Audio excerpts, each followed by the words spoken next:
Sebab kejadian itulah yang dia nak buat video. Jadi sebenarnya sebelum ini kau cakap pasal Agus, dia macam ni lah tuan-tuan. If you are my friend, I don't care what you do behind your bedroom. Saya tak, serius saya kata, saya tak peduli tuan-tuan. Kita nak cerita dosa besar, tuan-tuan ni boleh jamin ke tuan-tuan tak ada dosa besar? Sembahyang subuh pun terajak, tak dosa besar tu kan. Ini termasuk saya lah, saya sendiri. Tapi itu tidak menjadikan kita tak boleh nak berkawan dengan semua orang. Tak. Dosa dia. Kita tetap anggap orang itu sebagai, as kita tengok secara fizikal dia. Dan Prof Agus still my friend. He is still my dear friend yang saya sayangi. Seriously, lillahi ta'ala saya cakap. Sebab saya anggap dia sebegitu. Apa berlaku sebaliknya itu cerita lain. Itu cerita dia. So sekarang sengaja seksual itu dikatakan telah berlaku. Baik. So apa kaitan dengan Illuminati sebuah ni, cerita-cerita ni? Saya kata tadi, plan is ada dua gerakan. Satu gerakan seksual. Kalau tuan-tuan ingat, tidak ada cara yang boleh jatuhkan Anwar Ibrahim melainkan dengan cara fitnah. Melainkan dengan cara seks. Itu je cara dia. Kita tengok liwat 1, kita tengok liwat 2. Dulu UMNO mainkan liwat. Orang PAS tak percaya. Sekarang orang PAS mainkan liwat. Orang UMNO tak percaya. Dulu siap Hadi Awang tulis satu buku, tajuk dia Qazaf. Dosa Qazaf, menuduh orang meliwat sedangkan dia tak tengok dengan mata kepala dia. Hukum dia fasik, dia tak boleh jadi saksi anak dia menikah nanti. Ini Hadi Awang tulis tau. Tetapi sekarang orang PAS sewena-wenanya tulis dalam komen, dalam apa orang kata, dalam social media, sewena-wenanya dia tulis tanpa dia tahu dosa itu anak dia tak sah nikah. Kalau dia jadi wali, anak dia tak sah nikah selagi mana dia tak bertaubat dan meminta ampun kepada Anwar Ibrahim.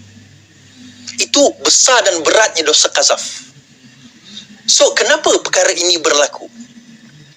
Kenapa cerita ini berlaku? Ada orang kata bosannya cerita Wahab. Dia bukan masalah Wahab. Itulah masalahnya orang kita. Kita tak nampak apa yang dia orang cuba kenakan. And that is why, kenapa kita asyik kalah? Bila musuh kita serang, kita tak nampak serangan musuh itu. Kita nampak yang fizikal. Kita tak nampak secara belakangnya macam mana dia orang buat. Sebab itu juga kenapa dahulu Dato' Seri Anwar Ibrahim asyik kena serang. Asyik kalah dengan serangan. Dan kenapa pembangkang tak boleh tapis dan tangkis serangan-serangan yang bertubi-tubi yang menggunakan submersif ini. The real aim bukan Wahab. The real aim bukannya Agus. The real aim Anwar Ibrahim. Cerita selepas ini akan keluar satu lagi cerita tuan-tuan. And they are planning it. They are planning it. Ini baru surface. Jangan cakap saya tak cakap.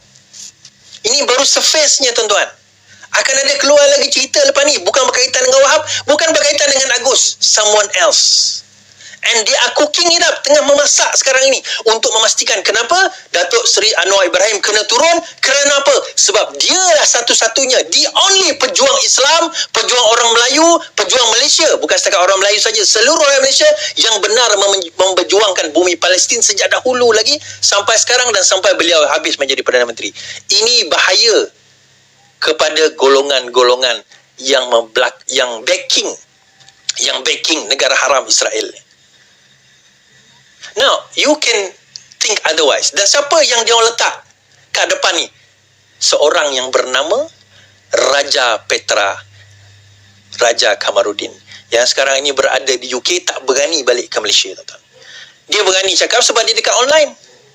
Dia bolehlah cakap, ramai yang percaya cakap dia. Tuan-tuan fikir, apa kerja dia sampai dia boleh ada duit, ada dana dan sebagainya? Tuan-tuan fikirlah. Kalau dia tak buat benda ni, tuan-tuan, dia orang terfikir fulus datang daripada mana? Dia boleh sanggup fitnah sesuka hati dia. Tuan-tuan ingat, kalau dia tak ada financial backing, tuan-tuan ingat dia datang daripada mana? Mana kau punya sumber, Is? Jangan tanya aku punya sumber. Selama ni kalau aku cakap tak betul ke? Berbanding dengan Raja Petra? Sebab itu, tuan-tuan, saya kata, this thing, ada satu benda yang akan berlaku minggu depan, hari Isnin. Minggu depan ni, hari Isnin sampai hari Jumaat. There'll be a few things yang akan berlaku, termasuk kepada kerajaan Malaysia.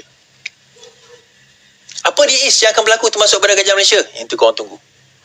Just wait and see. Alright? Wait and see. Okay, saya terpaksa on balik phone saya dekat TikTok sebab panas. Saya kena start balik. Restart.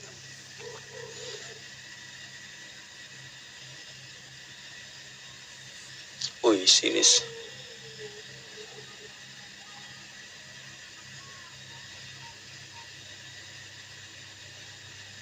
Okey.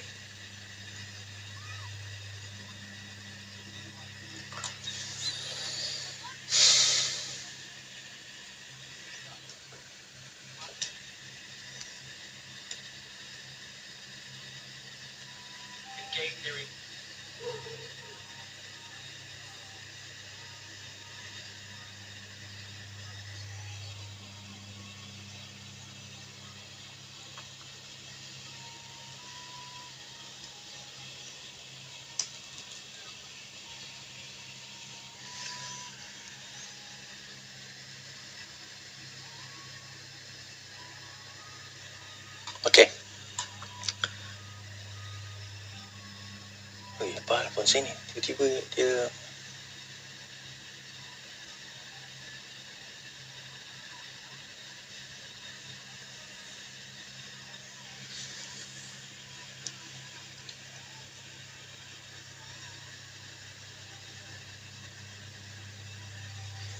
ya, tuan-tuan.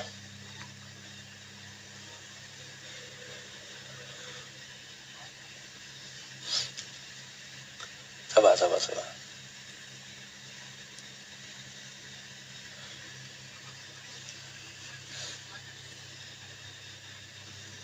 Okey. Right.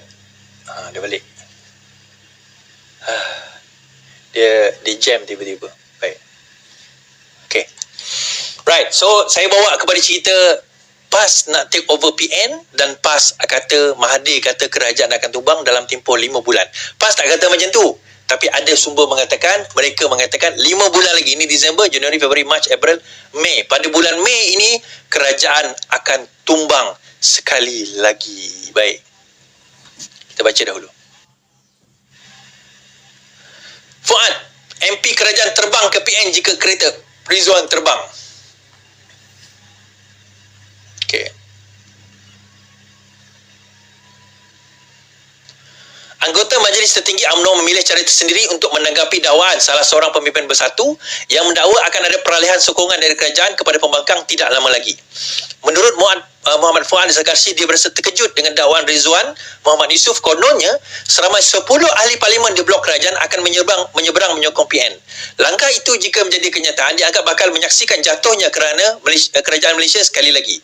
Dalam keadaan terkejut itulah Muhammad berkata dia percaya ia boleh berlaku hanya jika kereta terbang yang diilhamkan Muhammad Rizwan satu ketika dahulu menjadi kenyataan.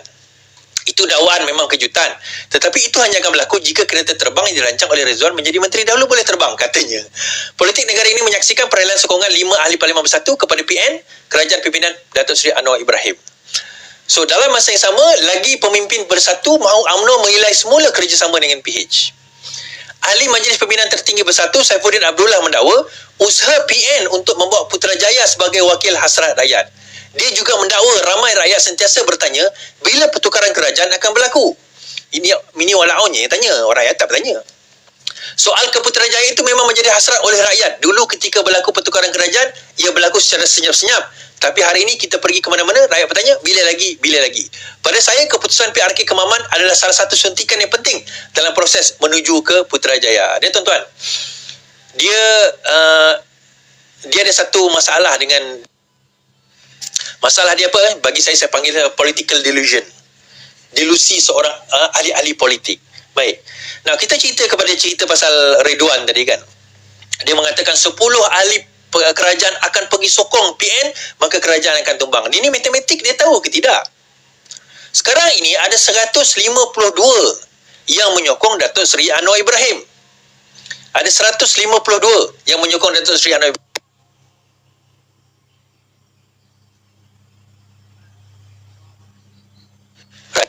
Ada 152 yang menyokong Datuk Seri Anwar Ibrahim.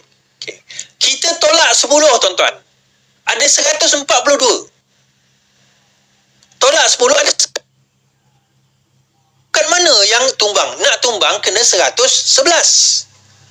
Maksudnya 111, maksudnya kalau sokongan bawah 111, maka baru dikira tumbang. 152 tolak 10, masih lagi 140.